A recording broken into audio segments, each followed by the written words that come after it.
Life of serial killer Jeffrey Dahmer's mom. Joyce Dahmer's story.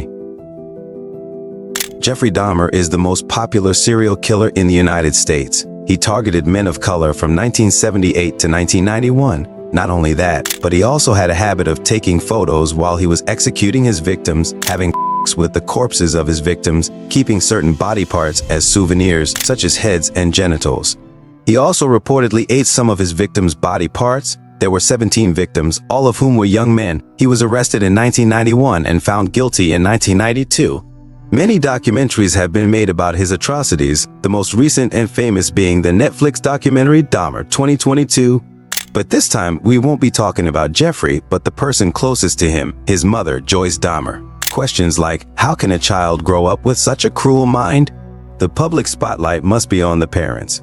This time we will be talking about Joyce Dahmer, what her life was like before and after the arrest of her eldest son. But don't forget to like, comment, and subscribe to this channel.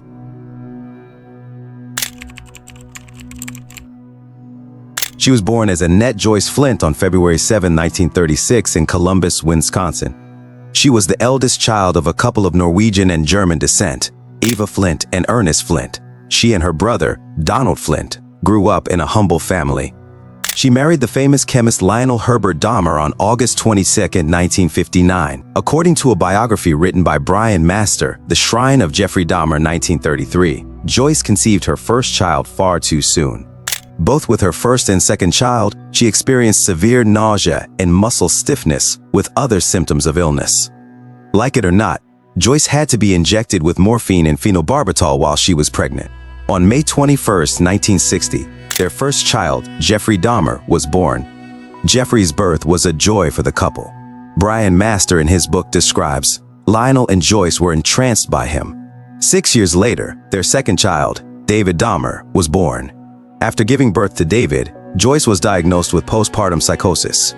The illness seriously affects the mental health of some women after pregnancy, requiring professional treatment. Symptoms of postpartum psychosis include delusions, extreme mood swings, hallucinations, bizarre behavior, confusion, insomnia, and cruel thoughts about her own baby. In Lionel's self-written book, A Father's Story, he alleges that his wife had developed depression and hypochondriacism after Jeffrey was born. Hypochondriac is a mental disorder that makes the sufferer worry excessively and continuously because they think they have a serious illness, even though medical examinations have not found any illness. She spent more and more time lying in bed, not even wanting to touch baby Jeffrey because she was afraid of contracting diseases and germs. While Lionel was busy with his doctoral studies, he was not often at home helping Joyce deal with her mental illness and taking care of their baby. In his book, Lionel says Joyce is not an ideal mother. She is a drug addict to stabilize her mental state. Their family was far from happy, especially as the term all-American family implies. The climax of the Dahmer family's problems occurred in 1978. Joyce and Lionel decided to divorce, accusing each other of gross neglect of duty and extreme cruelty. Then, they had to fight for child custody. Jeffrey, who was about to graduate from high school, was given custody by his father, Lionel. He briefly lived with his stepmother, Shari, then decided to live alone in an apartment. Joyce, on the other hand, has custody of her 12-year-old son, David. It was around this year that Jeffrey killed his first victim on June 18, 1987, Stephen Hicks. Jeffrey was arrested on July 22, 1991, after his would-be victim Tracy Edwards escaped and intercepted two policemen, Robert Routh and Rolf Mueller, who were patrolling the vicinity of Jeffrey's apartment. Other particularly gruesome discoveries outraged the public. Capitalizing on this momentum, journalists began to seek information about Jeffrey's family. A journalist from the Journal Sentinel, Bill Jans, who had interviewed both Joyce and Lionel, wrote that the two hid from the public for 2 years before they were finally ready to be met. Joyce hid under a blanket in her home, trying to control her increasingly shaken mental state. Meanwhile, Lionel hid in a house located in West Allis with locked doors and tightly closed curtains.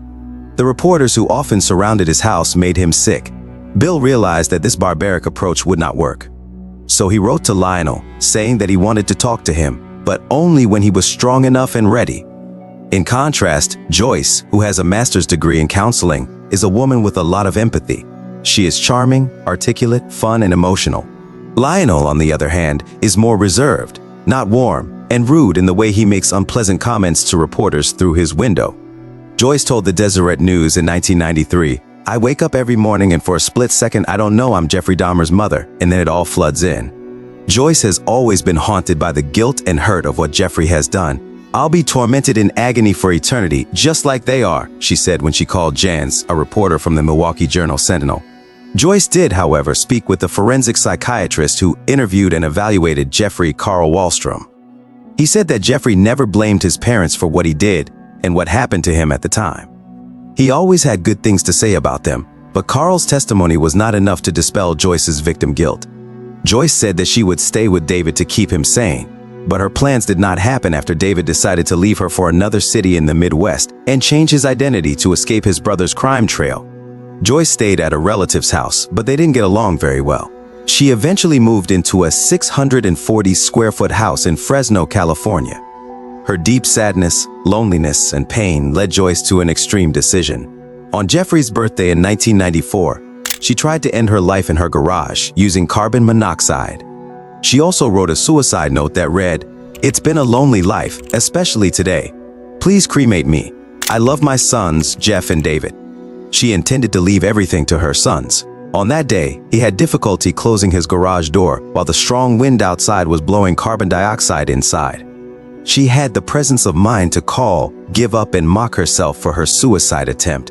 Earlier, Joyce had threatened a judge that she would kill herself, no matter how much help would be offered to her. Her repeated threats actually worried Bill, so he left Joyce in the care of Jeffrey's lawyer, Gerald Boyle. In a long, tearful phone conversation, Joyce told Bill that Milwaukee had turned her son into a demon because the court had not given him an insanity conviction, regardless of what Jeffrey had done. To Joyce, Jeffrey did it because he had a compulsion, an obsession that allowed him to commit these heinous acts. But no one listened to her, which frustrated her. Jeffrey himself was convicted of 15 first-degree murders. He was sentenced to life in prison without the possibility of parole on February 17, 1992. A few months after Joyce's attempted murder, on November 28, 1994, Jeffrey was killed by two other prisoners, Jesse Anderson and Christopher Scarver. The two prisoners were tasked with cleaning the gym area and were left unattended by prison officers. They used the opportunity to attack Jeffrey using a metal bar taken from a gym equipment. The incident left Joyce devastated. Moreover, she had to face her ex-husband Lionel again in court regarding Jeffrey's body. Joyce wanted her son's brain to be preserved for research purposes. "I want something useful to come out of this nightmare," she told the Milwaukee Journal-Sentinel. "I haven't seen a speck of light with all the horrors that have happened to everyone. This is the last and only thing I can do for Jeff. I wanted to create something useful for my own nightmares. I found experts who feel research on Jeff's brain could be useful." Lionel, on the other hand, did not approve of Joyce's plan. He wanted his son to rest in peace, so he opted for Jeffrey's body to be cremated immediately. Lionel won in court. It seems that since childhood, Jeffrey was not very close to Lionel. When Lionel described little Jeffrey as shy and timid, Joyce denied it. Especially when Lionel said that since childhood, Jeffrey had also given warning signs that would lead them to this nightmare, but Joyce did not think so. To her, little Jeffrey was a completely normal boy and a fantastic young man. To counter Lionel's claims in his book, Joyce sent drafts of his writing to publishers, but they were not interested because there was no sensation to sell. She was still offered many book writing projects, but she eventually hesitated and chose to remain silent. She later told Bill about one writer, "I think he's hustling me." Joyce spends her time working for The Living Room, an HIV community center that she founded in 1996. She works at the Central Valley AIDS Center as a case manager. It's a job that doesn't pay much, but it's something she does with a lot of heart. One day she sent a letter to Bill that her house was going to be foreclosed on, that she had to be out of there by the end of August 1996. Despite this, she refused to be given $10,000 by a tabloid for an interview. 1 year earlier, Bill had also received a letter from Joyce after not hearing from her for 6 months. "My physical health is letting me down and emotionally I'm still struggling, so I often just can't find the energy to talk."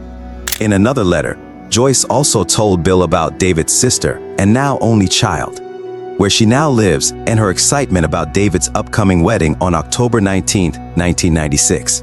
Her mental state had also improved, and she wrote, "I'll get to do the regular mother thing." On November 27, 2000, Joyce Dahmer died at the age of 64 after battling breast cancer.